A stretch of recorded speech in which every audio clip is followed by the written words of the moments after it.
Okay, so let's Thank get you. started on this second part of the interview. If you haven't seen the first interview, you should go click on that. So you guys met. Amina is a friend of mine. She met Norman and his work through the Justice for Canada, and they have joined up with the uh, Judge Pascal Nadi. This is a former Swiss banker, Najadi. Mm-hmm. Najadi. That's Oh, yeah, it's Najadi. Okay, no, I spelled it wrong. Right. Okay, oh, I actually spelled it bad because I have terrible handwriting. For the Natural and Common Law Tribunal for Public Health and Justice, who, when I saw the video that a member of our community tagged me in, what they're doing blew my mind because they're holding a lot of people that aren't held accountable for their actions, accountable for their actions.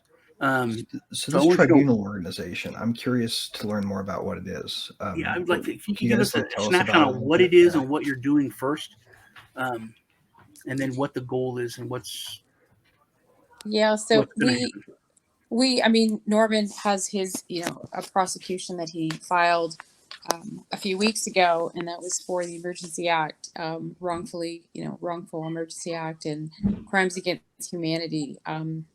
And so they didn't even allow him to file the papers. Like they completely just, he didn't even get to the courtroom. So they just said, no, we're not going to even accept. And I think he's probably at this point red flagged when they look him up in the computer. So that was wrongful right there. They shouldn't have done that for him. And then we were brought into a meeting with Pascal Najadi, and he wanted to learn more about what Norman was doing because Pascal was prosecuting his leader of his country, of Switzerland. And he's a former international banker. So he had been jabbed and, wrongfully and learned about it after. And he's questioning his country now and holding them accountable and has filed his own lawsuit. So we've all come together to collaborate and have this discussion. And then this writ of mandamus was created in the tribunals. We were asked to come and witness and be a part of that when they were doing it that day. And it was done very quickly so that he could submit this very quickly and have it done. And Norman, if you want to explain a little bit further on that and what you did. Yeah, what I did was I filed a private prosecution against Trudeau twice, and I'd been arrested at the courthouse, no charges laid, and also locked out of the courtroom, and they had the hearing there. And now we've gone to the Swiss system, which is the tribunal, and we had a writ of mandamus and a cease and desist order concerning the vaccines. And apparently they made Amina and I judges, and we found Trudeau guilty, and it's gone out, Biden, all the rest. This is Pascal's running it. We're just there as, okay. Yeah, we're there as judges and witnesses, but we're not the ones that are doing this. This is being done by Pascal. Right. And his group, right? And, correct. So I'll read part of it because it's pretty crazy. So, and my understanding I'll leave a link to this tweet. It's through Truth Justice, which is Sparta Justice. It's got 100,000 followers almost. So breaking news, emergency injunction and tribunal order was served to the WHO and all criminal defendants. Criminal. That's another word that's not used with these people. Anything that ever happens is not in a criminal court. If you follow any of it, it's always about money because that's where their authority and power comes from, and that's where their ability to make things go away comes from. So criminal is a big word.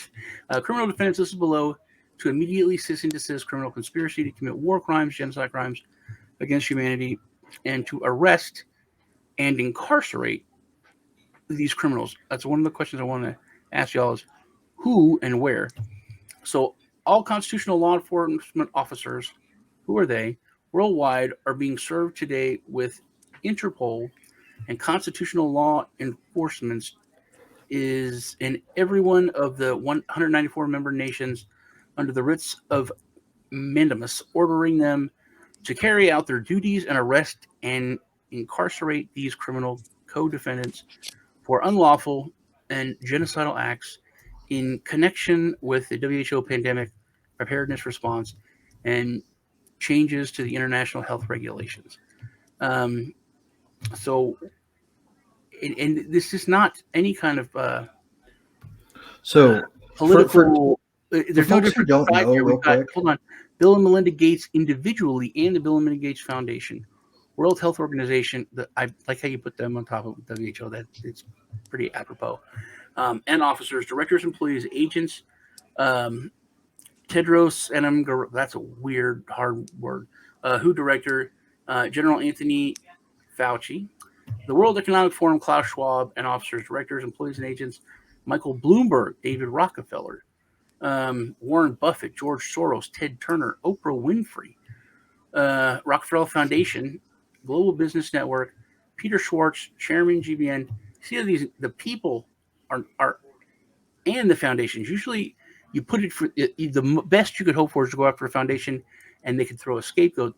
The actual people are named here first. They forgot Stephen Colbert. Convicted vaccination, genocidal pandemic, and neural monitoring governmental executive defendants: Xi Jinping, Vladimir Putin, President of the Russian Foundation, Donald Trump, Joseph Biden, Benjamin Netanyahu, the Prime Minister of Boris Johnson, Matt Haddock, U.S. Secretary of State, the Crown Corporation and all of its subsidiaries, including not limited to Sarko, Justin Trudeau, Prime Minister of Canada, Scott Morrison, Prime Minister of Australia, Jacinda Ardern, who recently stepped down, all the way up Angela Merkel, Macron, all of these people.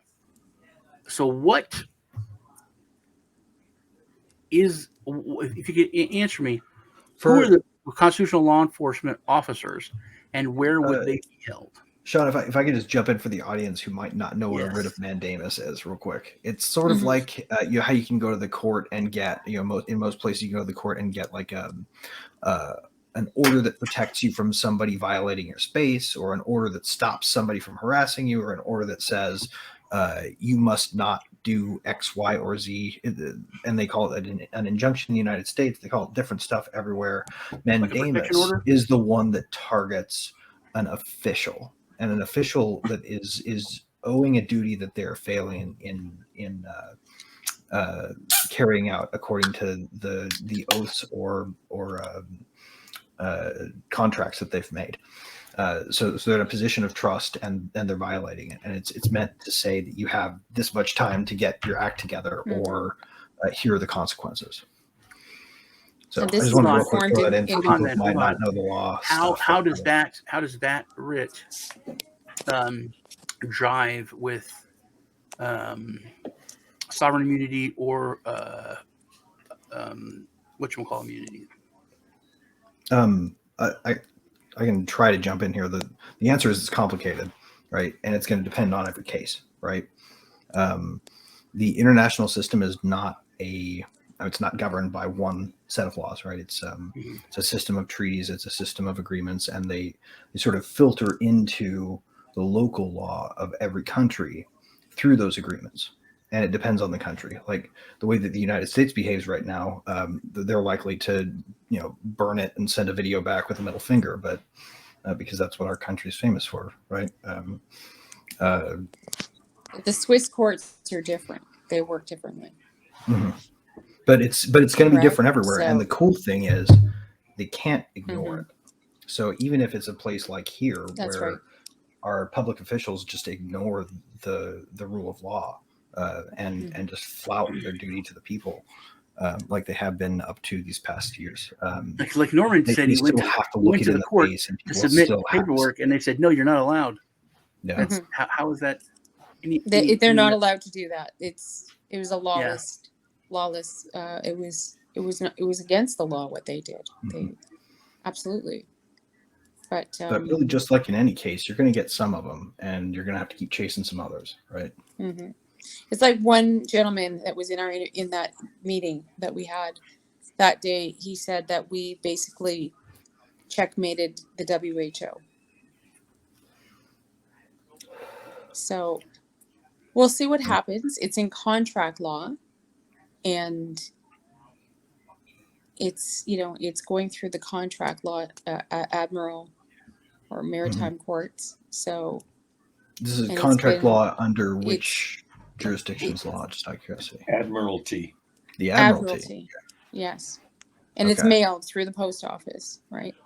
So, and for those who don't know, maritime law is its own big animal. Like, take a Wikipedia. Yeah, deep y'all dive are. on This it. is You like will, you will this is enjoy deep yourself rabbit hole if you don't fall asleep first. Right. This Now is deep rabbit hole stuff. And you made a comment about, you know, can we still fight the system with the system, and can we, you know, is this going to work? This whole system is crashing down. If it happens tomorrow, I mean, before I want you to finish, but what do you do when the basic start of the system is to go in with some paperwork and file it, and the system says, nope, who do you call? What do you do? I mean, it's tyrannical. How broken can you in get? Canada, it's tyrannical. So you're, you know, what do you do? This is a great question. You know, in my opinion, we can all just stand up and say, like Chris Guy says, no. Just say no. Like there's no laws. It's a lawless land. That we were downtown in Parliament Hill, and it was it last summer before, and it was a crazy scene because what happened was, it was last summer anyway. Queen, what's her name? Norman? Queen. Amidala. Oh my God, I just lost her name there. Queen Romana. So there's a woman that's declared to be Queen of Canada. Interesting. And she came walking downtown on Parliament Hill, and she burnt the Canadian flag, which is illegal in my opinion. And all the policemen were there. And I said to Norman, ask the cop why she's burning the Canadian flag. And he went up and he said, she just burned the Canadian flag. And he said, yep, just like that. So I said, this is definitely a lawless land. You can do whatever you want. And that's what she did. And she claimed to be Queen of Canada right there on that day with all her witnesses. Yep. I said, what's going on here? Nobody even knows this. Yeah. Very bizarre things happening. It's really weird, isn't it? How much stuff is falling apart.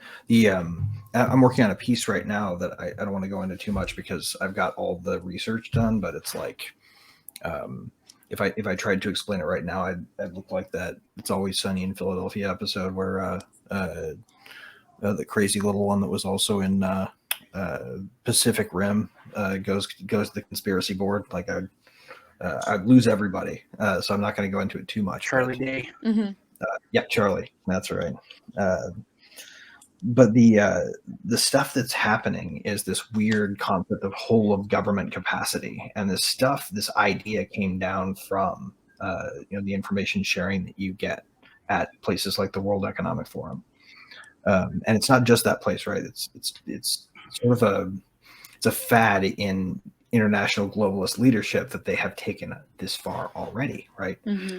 These fads are just like any other fad. Sometimes they work, right? Sometimes you end up actually successfully saving for a car if you read the self-help book on how, right? It might not be that they've stumbled across something profound. Maybe they just got lucky. Maybe they just had good timing. But it could be that it's just persistence because they've been at this for centuries, right? There is a world that happened in the 1700s that got written into books that we weren't supposed to be able to read. Our ancestors were not supposed to be able to read, that talked about human freedom as if it were something that couldn't be taken from you. And that was a fact. Right? But there have been people who've been working diligently to stuff that genie back in the bottle ever since. And this is the fruit of it. To think that the Rockefeller Foundation didn't have an agenda when they founded it, right? Like, or any of these others. There's the British dude who was also a big financier who basically owns most of the Bank of England still. What's his name? I forget his name, but these people are pushing on the long haul and counting on us to not have the attention to detail or the persistence or the intelligence to see what they're up to, right? So we all kind of have to become our best selves, but right, it's going to come at us all like a noose. And what I'm onto right now is that they're doing the same thing to attack crypto, right? That they've actually so there's sort of like this weird absence. I think they're scared. They're scared. They won't mention it yet, and it hasn't been in the Twitter files, but I think also, me and Greg, what we've talked about on World Blockchain Roundtable a lot is just that what Roger Ver just casually mentioned to me, this thing that blew my mind, that true recorded history has not been around for all of humankind until the invention of blockchain, because it could always be changed, it could always be rewritten. Right, but no amount of violence will cause. I recently found out about Indians in the United States. I know you've got a whole bunch of stuff with Native Canadians. So I wouldn't call them Native Americans in Canada, but Native. I guess we're all Americans here. But a lot of Indian nations sided with the British, so they became enemies of the colonists. So when the colonists won, that's when they took the land back, or took the land away, because they were enemies of colonies. They lost. They were British sympathizers. Sean, you raise an interesting point too, because we can learn a lot from all that, right? Like the tribalism that divides us in this day and age, kind of, that makes it harder for us to see all this stuff because we're too busy yelling at each other instead of the right people. I think, do you guys see that the tribalism has become an issue for you guys in Canada as well as down here? Absolutely. Yeah. It's like the hardest thing to do. It's red and blue team now down here, but it feels profoundly like loyalists versus colonists versus whichever tribes are allied with either. It's very, very, very uncanny. It feels like history's repeating itself because we forgot what tribalism does to people. Exactly. Absolutely. Well, that was part of the there's like 5 things that the founding fathers said that don't do this. This could destroy what we've set up. One of the main things was don't have a party system, because they could tear it all down. And it's become the easiest thing to manipulate. It blows my mind how there's people don't vote for their community. I mean, if there's a political person, whatever country you're in, and they vote for something that is terrible for the planet, that is terrible for humanity, for people, and for the environment. If it's just awful, but it benefits their community. If it's like making coal the number one thing that we burn, and we just set it on fire and pour oil on it, but people in their district make coal and oil, I respect that. If their people in their district make arsenic, and they just want to make tons of arsenic and put arsenic in everything, and people are going to die. But if they're making it for paint, it's probably okay. But but if it makes it, I can respect it and it makes sense. But literally, whatever country you're in, there's different parties, but they all have the same basic thing. There's like 2 main parties, and everybody votes just whatever that party is. It doesn't matter anymore who the person running is, who they're married to, what religion they are, what their hobbies are. Nothing matters. They literally could just stand up and say, "So look at what's his name from Pennsylvania. He had a stroke. He can't do the job. He just stood up and said, I'm a Democrat," and they put him in, and now he's in a hospital. He can't do anything. Amina and Norman, I'd love to know your thoughts on this one. What do you think the patterns are that are uniform across the systems? Like, obviously, this initiative that you guys are part of right now is a transnational effort, right?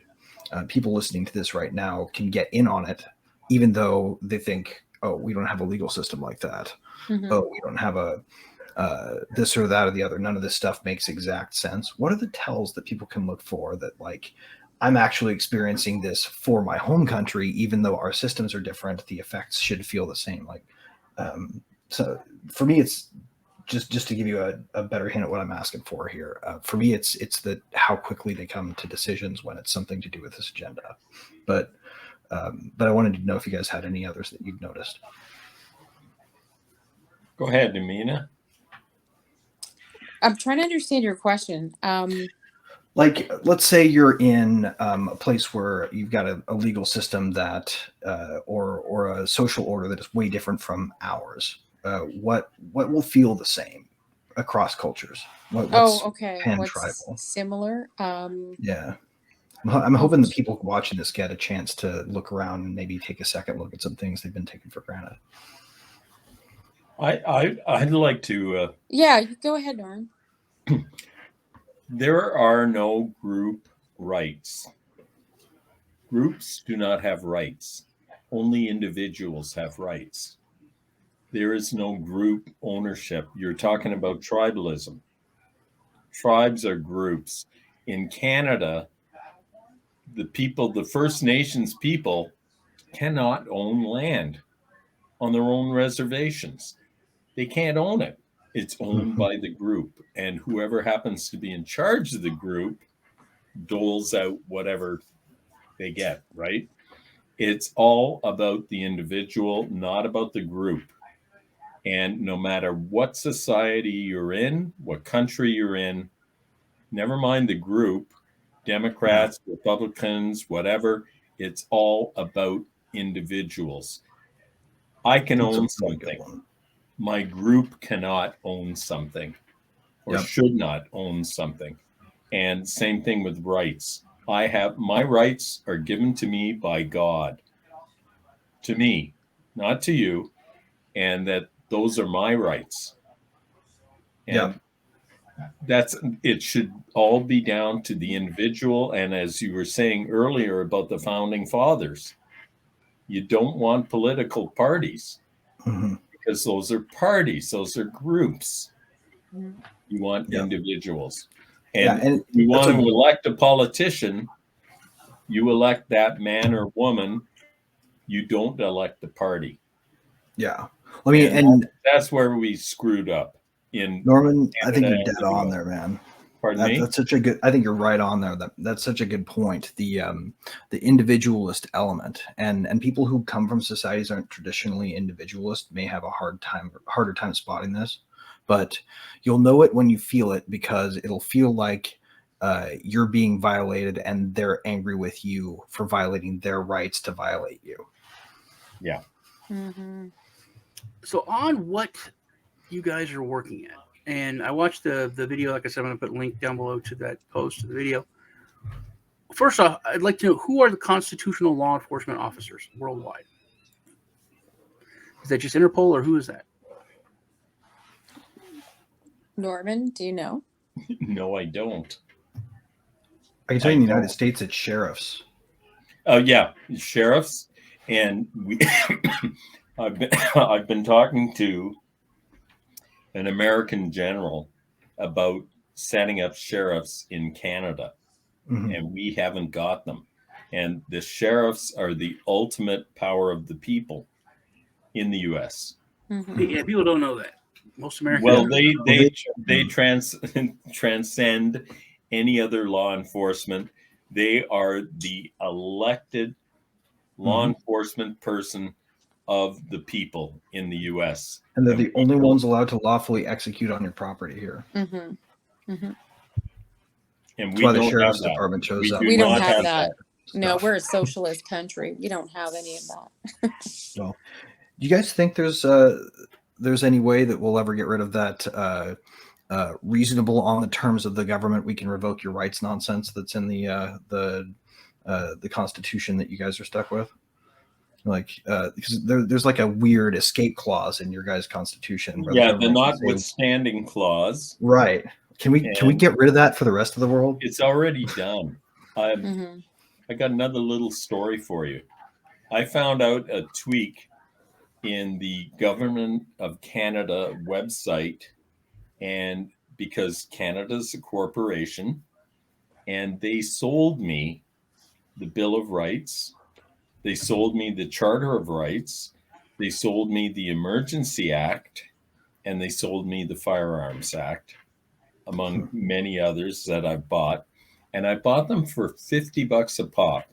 Now, if you go on Google, not DuckDuckGo, but go on Google and put in Norman Traversy, The first link that pops up will be the Intellectual Property Office of the Government of Canada.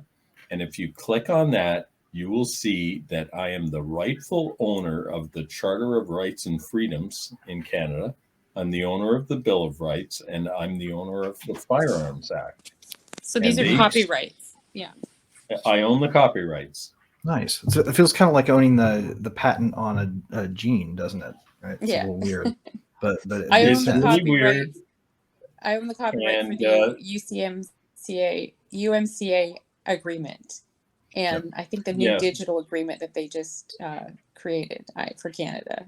So we can go in and buy it before it hits the Queen's press, and you could buy it them for $50 if you know how. And they That's have no one manning that particular section. The copyright section, they have no man, and I know this because a friend of mine wrote the copyright laws. She's a lawyer who wrote the copyright laws. Yeah. So on the You know, on the tribunal, funny one thing, that the you only click thing I through- have like that, he shot real quick. I just because the only cool thing I have like that is a 1 foot by 1 foot piece of land in Scotland somewhere. Yeah, so you're Nice. a lord. Yeah, Yeah. me Right. too. Yeah, I really love Paul Joseph Watson, so I wanted to support him. And So the And constitutional so law it's enforcement federal. officers are sheriffs, or I guess in other countries, other elected. They have to have a constitution, right, in order to be constitutional law enforcement officers. Obviously. Yeah. Mhm. Okay. And constitutional law enforcement officers in every one of the 194 member nations, which there's obviously not constitutional law enforcement because there's not written constitutions. they But they can make up the facts as they go in places So, like that. but where also to arrest them and incarcerate them, where would they be incarcerated, and what would the end goal be as far as what this is all going towards for these people?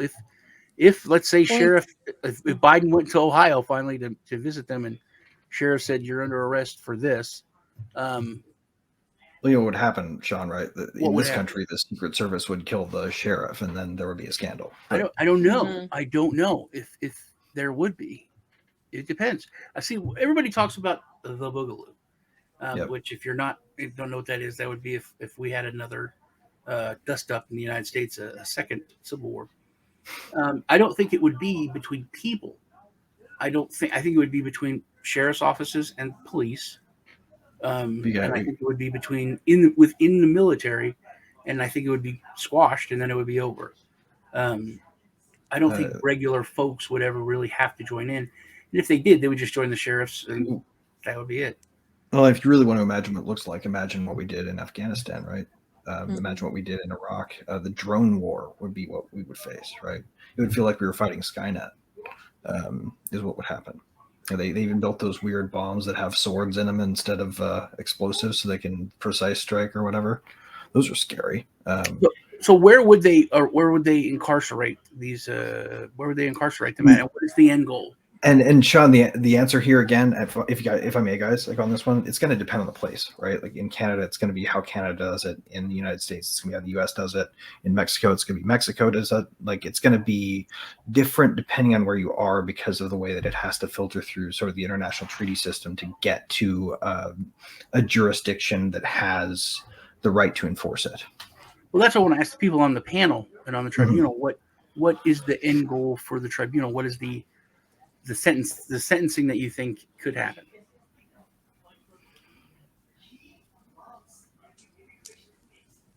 Norman, go ahead. The sentencing, I think, could be hanging. Crimes against humanity, and I think it would send a good message. I do. I agree with you 1,000%. I think that needs to. I think people don't say that. They don't want to. It's always peacefully. We're going to do this peacefully. If you go and peacefully try to file paperwork and you're pushed out of the system entirely, and Amina hit it, that's tyranny. Right. Once you're faced with tyranny, there's not a lot of options that are all bets are off. You have two choices, right? You have to either have to do something about it, or you have to prepare to explain to your grandkids in 25 years that you had no idea where those trains were going, right? Like you don't want to be that person. You've got to have a little bit of courage. Now, granted, I think Dr. King was right when he said that, the way that you end war is not by more war, right? Like you have to have a sort of anti mindset to the whole concept of struggle versus not struggle. But it's, I don't know the exact quote. I would probably mangle it anyway if I tried, but like, we have to try to do it peacefully first, because we owe it to our fellow humans. But if it comes down to it, sometimes you just have to defend yourself. That's right. And that is your right to do so. And it can't be taken from you. So anybody who says you don't have that right is somebody who is either deluded themselves, and you can make your judgment calls about whether or not they're ready to be woken up, or if they can be. But don't you ever doubt that? I think it's like spanking your kid. Nobody wants to spank their kid, and and you try everything to not do that. But that it's like the last thing, or I mean, you can get creative, and sometimes, most of the time, creative ideas are better. I remember my kids, and one of them I could just threaten to spank. That's it. The other one, I'd be like, hey, you want me to do these things here? Oh no, just hit me. Just hit me. Here you go. No problem. 5 seconds, we're done. I'll be like, no, man, I'm going to erase all of your save games on your PlayStation. Like, whoa. No. I'll go clean my room. Don't. I don't know if I would want to have a kid that was like, how many slaps of my butt does it cost to get away with this? No, he was. My son Robert was terrible. He was like I remember he was super like 3. I wasn't like spanking him, but I would just, he'd look at me, be like, "Is that it?" Just staring at me. Dude, you are going to. You got to bring out the psychological warfare, which is what's being done to us too, right? Like, it's the other thing too. Violent resistance doesn't have to look like me, but it doesn't have to always look like people reloading between volleys, right? Like, it can be cryptography, it can be propaganda of the deed, where you do something that is going to cause a scene, and you show people what happens when it happens, right? Like, there are so many ways that they are fighting us. We have to learn to be psychological warriors, information warriors too. Well, there's something else Norman and I did, and that is we've assumed our name. And so you are writing a birth certificate when your parents write a birth certificate when you're born, and your birth certificate number is then used in trading in the stock exchange, and you become the government basically becomes ownership over you. I don't like to use the word ownership, but they use that birth certificate number, and they use it in various ways, and this is how they manipulate you into the system. And right. Well, if you can't say no to their demands, then what else do you call it, right? Right. So what we did is we've assumed our name. We've taken our name back, and there's a website through Minnesota, and apparently what they do is the way they've created this system, and they've, like I just said, through the birth certificate number, they always have to have an out. It has to legally be that there's an out. So they brought you in, there has to be an out for you, and the out is through this particular site, and it's in the state of Minnesota, and that's where it sits. So we've done that, and we've now become corporations.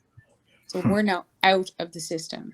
And what I'm doing is I'm creating a template to give to people, a simple, basic template that they can just fill in and do the same. And it's a procedure they have to, to follow. And it's a kind of a dumbed down version, but something very simple. And hopefully no one can screw up by doing this. It's very simply done. And we have this being organized and looked at, and having lawyers look it over, and I'm going to offer this to the people. And because if we do it numbers, fantastic. If the whole system crashes, then it doesn't matter. So whatever, but it's something, right? And the ideal rebellion is Etienne Lebuddy's rebellion, right? Where we just stop supporting them. It's standing up and taking back what we gave them, because we are ultimately responsible. Exactly. And all we have to do to win is to stop giving them our compliance. Exactly. And if this creates when you a say movement, that we're ultimately responsible, that's something that I've been pushing past year, and it makes Greg gets uncomfortable. You know, Yeah. No, I get you uncomfortable feel all on those behalf of rackets over Dave, in Yemen. Sean. He's like, no, I didn't. It's like, I did it. We did it. Our government did. We have to take responsibility, and it makes Americans very angry. Because it's so easy to say, well, the Democrats wanted it, or the Republicans are the ones that wanted that war, or they did. And No. only Anybody who's based trying to on dangle the our- red or the blue puppet in front of you is either a useful idiot or they're shilling for the Purple Empire. Right? Yeah, and this whole system is based on our will. We have to engage our will with them, and we've done so. And in order to walk out and stand up, you have to engage your will. And this is what's happening. This is unfolding the way it's unfolding, to allow people to stand up and engage their will to walk out as you've walked in. Yep. And this will continue the way it's going on until more and enough people do it. Exactly. I think it's that's the best. I feel like that's like people are feeling empowered. People are getting empowered. Someone should say, doing "Boom!" something instead of doing that. nothing. They're moving forward. Boom. And more people are getting involved and feeling that they have the power, feeling that they have authority, and that puts those people in those elites that are untouchable, nervous, because they know you can push people so far. And when people are more educated, they're more savvy, they know their rights. And that's what you were talking about with when you're dealing with certain members of like law enforcement.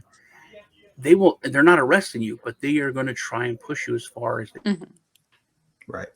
That's right. We lost Sean. We lost Sean.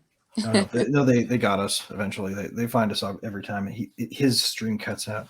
Okay, there we go. When we have too many profound points to make, they cut out. They cut out. Actually, that's preposterous, but because RTC connections are encrypted, and I pissed somebody off. What happened? But I think I pissed someone off. Sorry. Yeah, you did. We were just talking about how you must have said something that made your NSA handlers. What did I get cut off on? Oh, I didn't have anything particular to point at. I was like, well, I wonder what keyword. When did I drop? What was I saying? You were probably saying you're definitely saying like an article or some relatively, like they cut you off on an of or a the, like that's where you went. I think that this is showing people that they can get involved, they can do something, and also putting the people in charge that we've given authority to, and that have abused their authority, that people are educating themselves better. They know what their rights are. They know what their power is. And that's a difference. You can know what your rights are. And if you don't exercise them, you lose them. And people can know all their rights. They can actually read the Constitution, which people don't. And then they make a vow to it, to uphold it, to defend it. And they don't even know what it says. But you were talking about how you're dealing with, authorities. I have a question for Norman. If you're, and then if they will not arrest you, they won't step outside, but they'll push you to where they will get as much as they can.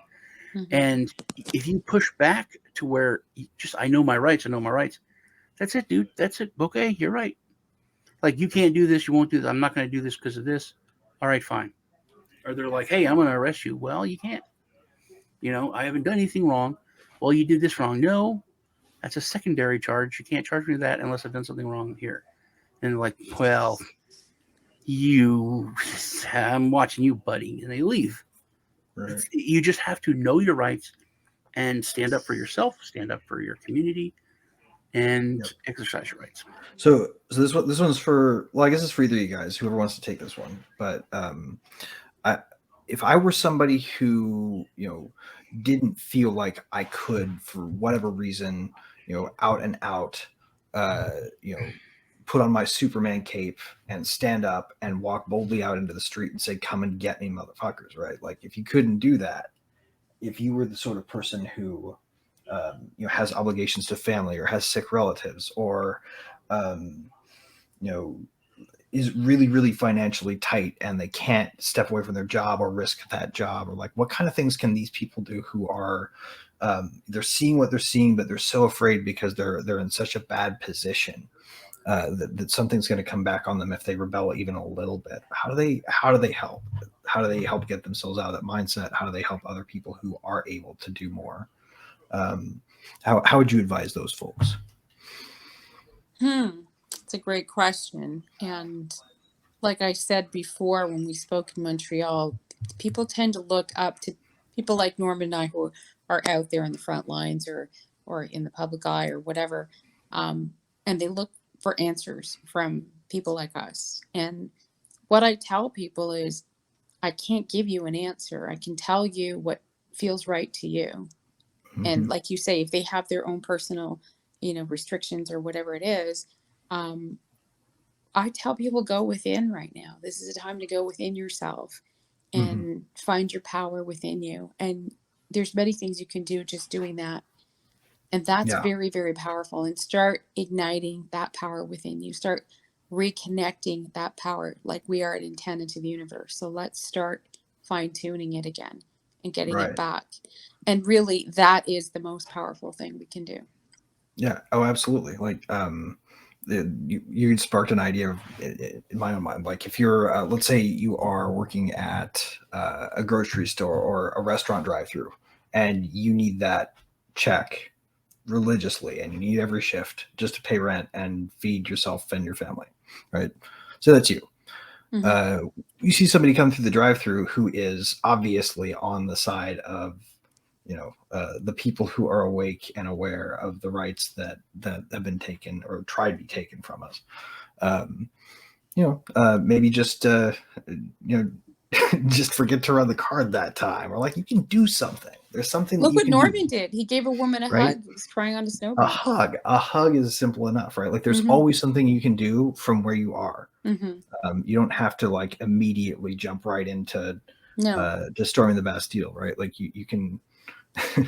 Well, your thought alone aligning more to what you feel is right is so powerful. Be kind to people who need it, I guess, is another good one. Yeah. My son was talking to his friends, and he was telling this friend of his that his buddy was talking about how he liked him, and he was like, "Yeah, he told me that you were aggressively kind," and I was like, I like that term. I'm going to use that, aggressively kind. But how many times have you said something to someone just out of the blue, and they're like, "Man, I really needed that."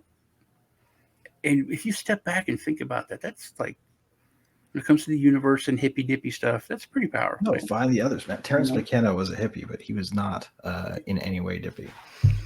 There's so many times that you just give someone that positive thing just right when they need it, and people give it to you. I mean, you could look back, it's like, man, I really needed that. I really give somebody courage, they may turn around the corner and change the course of history. So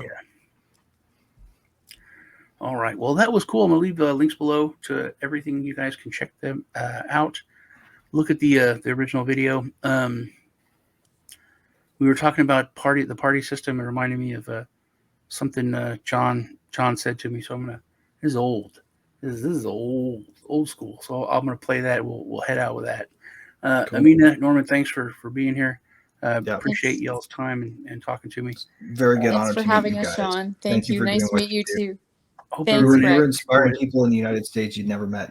You just met one of them today. Yeah, I hope we can inspire more people just around the world. If you're watching this, and no matter where you are, if you're watching this on your phone in Eastern Europe, Africa, wherever, you obviously have a voice on an international level. If you look at what these people are doing, you can speak up, not just in your own country, but for everybody. Because there's no black race. There's no white race. There's only one race. It's us. So we're all together. And we have to. The human race. The human race. Yeah, that's all we are. It's just different colors and locations. It's a very silly thing. There's only one race. We're all in it together. And right now, it doesn't matter. Beautiful. Because Thank you don't have any choice.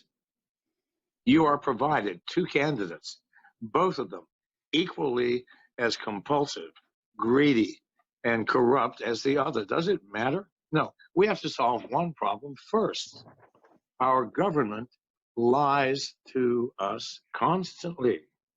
We get nothing but disinformation filtered from the CIA, the FBI, the NSA, all 17 or all 14 covert government agencies prettily packaged by politicians into some pablum that they expect us to buy, eat, and believe.